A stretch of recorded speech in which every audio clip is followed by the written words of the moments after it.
नमस्कार स्वागत करुच्ची आज मुख्य गुरुत्वपूर्ण खबर को आपण मानकु एबे आमर हस्तगत होइथिबा खबर रही सुभद्रा योजना संपर्कित महिला मानक पई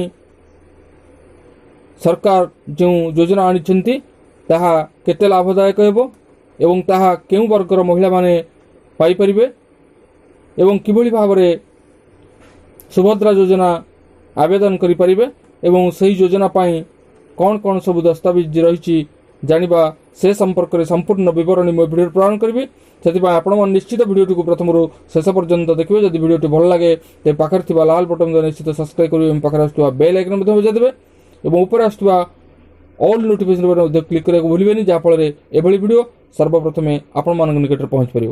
तेज आसतु जाना आज सुभद्रा योजना संपर्कित विशेष गुरुत्वपूर्ण खबर को। महिला मानक पई बड़ घोषणा करी बीजेपी सरकार राज्य सरकार आसिले लागू करबा नै प्रतिश्रुति भी मध्य देइथिले आउ सरकार आसीबार प्रथम दिन ही कैबिनेट बैठक रे बड़ निष्पत्ति मध्य नेउचन सरकार। ओडिसा रे महिला मानक पई सुभद्रा योजना लागू करबा को देइथिबा प्रतिश्रुति को पूर्ण करबा को जाउची बीजेपी सरकार। योजना को लागू करबा नै तारीख मध्य घोषणा सरिछि। प्रथम कैबिनेट बैठक रे एने निष्पत्ति निया जाइथिबा बेले 100 दिन भितरे ही एही योजना लागू करबा को प्रतिश्रुति दैचंदी मुख्यमंत्री मोहन चरण माझी। आउ निष्पत्ति मुताबक सेप्टेम्बर 17 तारीख रु राज्य रे लागू हेबो सुभद्रा योजना।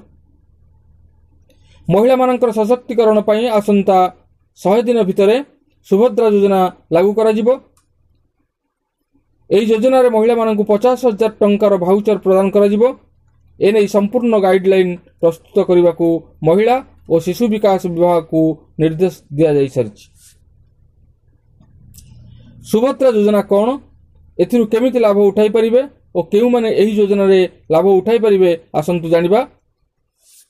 ओडिसा रे महिला मानक पई सुभद्रा योजना कार्यकारी करा जिवो।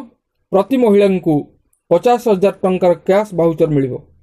2 वर्ष मध्य यहाकु से माने खर्च करि परिबे। तेबे यहाकु से माने केमिति पाइबे ओ किपरि कार्यकारी करिवे जानंतु। सुभद्रा योजना रे आवेदन उभय ऑनलाइन और ऑफलाइन माध्यम रे करा जाई परिबो। एही योजनार मुख्य उद्देश्य होछि महिला मानकु सशक्त करिबा जहा बीजेपी सरकार द्वारा आरंभ करा जायछि। विवाहित महिला माने एही योजनार लाभ उठाई परिबे। एही योजना रे महिला मानकु 50,000 टंकार कूपन दिया जिवो। सुभद्रा योजनार मूल लक्ष्य होछि समाज रे महिला मानकर स्थिति को सुदृढ़ करिबा एवं सेमानकु आर्थिक स्वाधीनता प्रदान करिबा।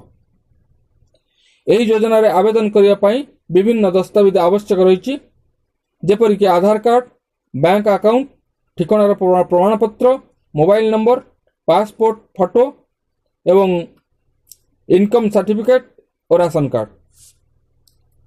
एही योजनार लाभ उठाइबे कहले हिताधिकारी ओडिशार बासिंदा होइतिबा आवश्यक। केवल विवाहिता महिला एही योजनार लाभ उठाई परिबे। प्रति परिवार जनकु एही योजनार लाभ मिलिबो। महिला मानकर बयस 23 वर्ष रु 59 वर्ष मध्य होइतिबा आवश्यक।